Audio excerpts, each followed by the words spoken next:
Swasthya Sathi card নিয়ে কিন্তু বিরাট একটি আপডেট চলে এসেছে এইমাত্র। তো এখানে দেখতে পাচ্ছেন যে স্বাস্থ্যসাথীর পরিবর্তে কিন্তু দেওয়া হতে পারে বিমাপত্র।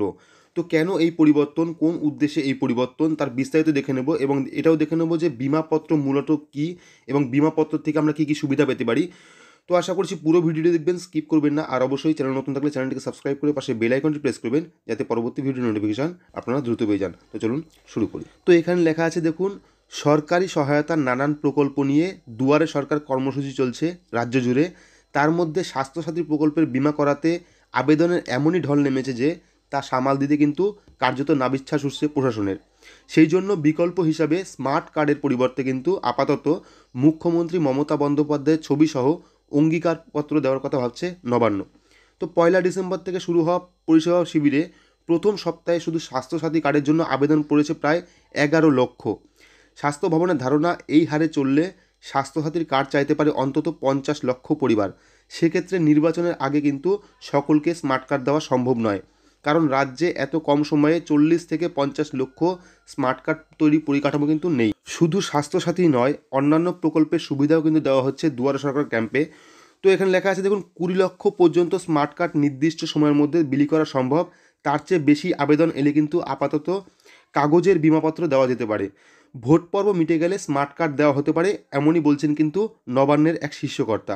তো তারপরে দেখুন আছে, তবে স্মার্ট কার্ডের বদলে কাগজের বিমাপত্র প্রদান নিয়ে ভিন্ন মত রয়েছে কিন্তু সরকারের অন্দরেই। কারণ স্বাস্থ্যসাথী প্রকল্পের ঘোষণার সময় মুখ্যমন্ত্রী নিজেই স্মার্ট কার্ড দেখিয়ে বলেছিলেন রাজ্যের প্রকল্পে বাড়ির মহিলাদের নামে বিনামূল্যে কিন্তু কার্ড দেওয়া হবে। তো এখানে দেখুন, স্বাস্থ্যকর্তারা জানান 2011 সালের জনগণনা অনুযায়ী কিন্তু পশ্চিমবঙ্গে 2.3 কোটি পরিবার ছিল।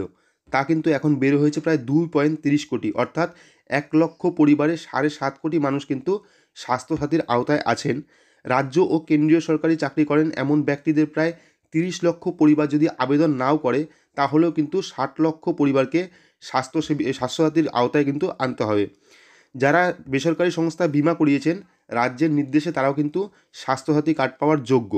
ফলে সরকারি চাকুরে এবং পেনশন প্রাপক ছাড়া সকলেই কিন্তু শিবিরে গিয়ে স্বাস্থ্যসাথীর কার্ড করাতে চাইছেন। সেই জন্যই প্রথম সপ্তাহে অন্তত 11 লক্ষ আবেদন জমা পড়েছে। এখনও 3 সপ্তাহ বাকি। স্বাস্থ্যকর্তাদের ধারণা, বাকি সময় অন্তত 35 লক্ষ আরও আবেদন আসবে। সব আবেদন ঝাড়াই বাছাই করে মার্চের মধ্যে কার্ড দেওয়া কিন্তু খুব কঠিন বলেই মনে করছে রাজ্যের কর্তারা। কারণ 10 লক্ষ স্মার্ট কার্ড তৈরি করে বিতরণ ব্যবস্থা দাঁড় করাতেই হিমশিম খাচ্ছে কিন্তু স্বাস্থ্য ও তথ্য প্রযুক্তি দপ্তর। তো এখানে নবান্নের এক কর্তা জানান, ভোটের মুখে স্বাস্থ্য কার্ডের বিষয়টি ঘোষণা করায় রাজ্যের বহু সংস্থায় কিন্তু সেই কাজ করতে রাজি হচ্ছেন না, অগ্রিম চাইছেন তারা। অনেকের ধারণা হয়েছে সরকার আর্থিক সংকটে চলছে, ফলে কাজ করে কিন্তু সময়ে টাকা পাওয়া যাবে না। আর্থিক বছরের শেষে ভোট পর্বের দামামা কিন্তু বেজে যাবে, তখন সরকারের ঘর থেকে টাকা বার করা কিন্তু মুশকিল হয়ে যাবে। তাই অনেক সংস্থা স্বাস্থ্যসাথী কার্ড তৈরি করতে তেমন আগ্রহ দেখাচ্ছে না।